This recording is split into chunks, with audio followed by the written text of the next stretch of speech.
Bon dia, Lira, i bon dia a tots i benvinguts al tas virtual que avui farem des d'aquí, des de Sant Cugat, des de casa, tots una mica separats, però si més no el vi sempre ens ajuntarà. Primer de tot em presento, soc en Xavier Barba, soc enòleg i tinc una distribuïdora de vins a Barcelona, el que passa que també treballo per aquí al Vallès i gràcies a l'amistat de fa molt temps que ens uneix amb en Benet, doncs em va proposar fer aquesta història i em va semblar una bogeria fantàstica. I us prometo que l'any que ve cantarem i brindarem junts, tots junts. Uh, aquest cop us toca una carta, pues, cada una a casa, amb les seves ampolles, en família, però bueno, són vins que jo penso que són interessants.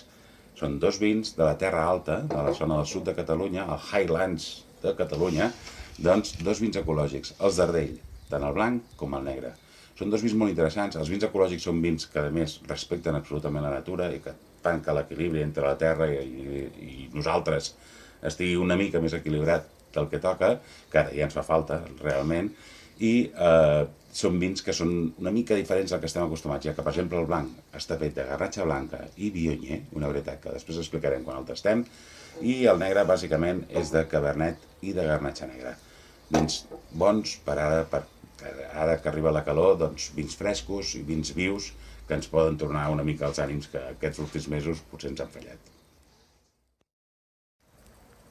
I ara, mentre obro el vi blanc, també parlarem de la relació que ha tingut Sant Cugat sempre amb la vinya. Com sabeu, i el celler cooperatiu encara ens ho demostra i està en peus, doncs el nostre poble sempre ha tingut molta relació. De fet, tot el Vallès i tota Collserola, als anys 20, 30, 40, 50, eren força productors de vi i de bons vins, realment. També Rubí, també Granollers, tota aquesta zona. Uh, ja, jo encara recordo, quan fa 22 anys que vaig començar a sortir amb la Mariona, la meva xicota, doncs que encara hi havia vinyes, que jo anava a passejar i encara hi havia vinyes a Sant Cugat, i no us parlo d'aquí del Colomer, on hi havia unes vinyes fantàstiques. Però, llastimosament, això ja s'ha perdut i ara ja no ens queda res. Hi ha un projecte, jo us ho dic, que hi ha un projecte que dintre de poc potser podem tornar a tenir vi de Sant Cugat. I ara anem a pel tast. Començarem tastant el blanc, el darrer 2019. És un vi, com us he dit, de terra alta, ecològic i que porta bàsicament garnatxa, però una part important de Viognier. El Viognier és una varietat francesa del centre, a França, centre cap a mà dreta, pujant a mà dreta una micatona, i que es va recuperar cap als anys 70. I a Catalunya tampoc no n'hi ha massa de plantat, però allà on es planta realment dona resultats fantàstics perquè fa uns vins bastant més licorosos del que estem acostumats. Fem un petit exemple de com es tasta un vi. Per tastar, no pas per veure, us heu de posar una miqueta de vi, no falta gaire, més o menys aquesta quantitat està perfecta.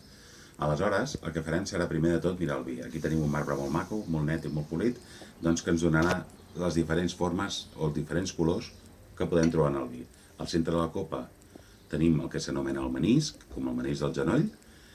Als dos costats tenim el que és la ferradura, que és la part de baix de la copa, que és una mica més fosca, i la part de dalt tenim la corona, que ja veureu que en els vins blancs és bastant transparent, però que amb els negres sí que ens dona molta informació.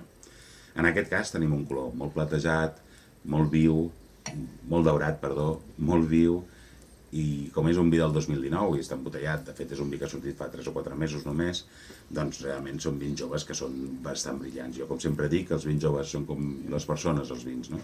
Que quan són joves són brillants, quan ens fem grans, a poc ens anem tornant cada cop més mates. Segona part, olorar. Primer de tot, olorem emparat. Aquest vi olorem emparat per què? Perquè les males aromes són molt volàtils i en seguida en sortirien. Si tingués algun fallo al vi, en seguida el descobriríem.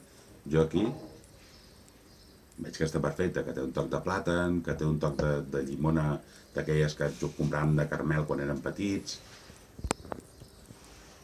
i alguns sucos. Recordo alguns sucos que també tenia aquest aroma. I si movem,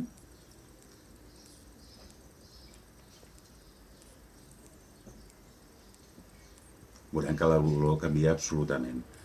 Té un punt de tropicalitat, que no és gaire normal en les garnatxes d'aquesta zona. La tropicalitat què vol dir? Pues els mangos, les papalles, totes aquestes fruites que són una mica més... Doncs aquestes aromes tropicals queden molt representades a la copa. Pel tast, el que farem és intentar que el vi passi per tota la llengua, que passi pel centre, on està el gust salat, que passi per la punta, on està el gust dolç, els costats, on està la part àcida, les papil·les gustatives àcides, i finalment l'amargor. D'acord? El que farem és beure una miqueta de vi.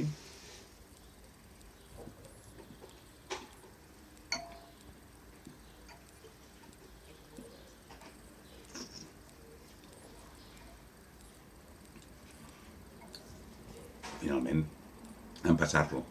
El que aconseguim quan tenim el vi durant 10 segons, 8 segons a la boca, és escalfar i que els aromes tornin a pujar cap al nostre nas. Això és el que s'anomena l'olor retronasal. En aquest cas és un vi molt fresc, molt viu, absolutament exuberant i que ens porta doncs, cap a vins més de cap del nord, de fet, més que centreeuropeus, vins molt frescos i molt agradables i que per ara a l'estiu també és un vi que heu de pensar que té 13 graus i mig, tampoc no té molta gradació i que per ara a l'estiu són vins perfectes. Per començar un dinar, per menjar amb peix, per menjar amb arrossos, aquells arrossos grans que feu, jo sé que feu arrossos, doncs és fantàstic, realment meravellós. Anem pel negre? Ja comencem el tast del negre. Us he dit que era Cabernet, però aquest anyada de 2019 que m'acaba d'arribar doncs és Garnatxa i Syrah. La Syrah també és una varietat francesa que també està bastant posada aquí, aquesta sí que tenim bastant aquí a Catalunya. Amb els vins negres tenim 3 colors, el color blau, el color vermell i el color groc. Amb els vins joves, com és aquest, doncs realment a dalt, a la corona, aquesta part d'aquí que dèiem abans, doncs veurem la combinació de colors blaus i colors vermells. Això vol dir liles, vol dir violetes, vol dir de colors malves, vol dir blaugranes, com el Barça, coses així. Si de fet tacau unes estovalles blanques ja veureu que la taca que queda és de color blau. Amb nas, si us hi fixeu, és com un camp del Baix Llobregat. Ara que estan en boga els camps de Baix Llobregat, estan produint cireres a tope, doncs és com entrar a un camp de cireres fantàstiques i anar collint i anar menjant, que són les millors cireres del món. I si el movem, ens donen tocs una mica xocolaters, cosa que està molt bé. A mi em recorda com un sàcher de la Sabat, per exemple. D'aquests sàchers ben fets, amb la xocolata ben posada, amb la melmelada justa i super bo. Anem a tastar.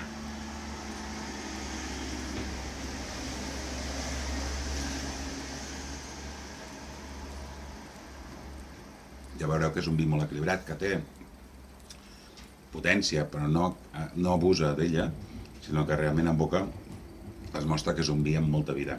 És un vi perfecte per les èpoques que venen de costellades, per al setembre quan tinguem les sardines, coses que a la brasa alineen fantàsticament bé aquest jardell. Moltes gràcies per l'atenció que heu tingut i ja us ho dic, l'any que ve brindarem, cantarem junts. Jo no tinc una mica una veu de baix avui, aquest matí, però realment el vi fa companyia sempre i la lira també fa companyia i jo penso que entendre una cosa sense l'altra doncs no seria del tot xulo. Jo crec que ens hem de tornar a reunir amb prudència de moment, però que dintre de poc tots estiguem junts i que podem gaudir de la vida i del vi. Salut! Brindem plegats pels desitjos i els anhels robats. Brindem tots junts i aixequem els nostres punys. Brindem, brindem per allò que no aconseguirem. La vida és bonica quan brindem.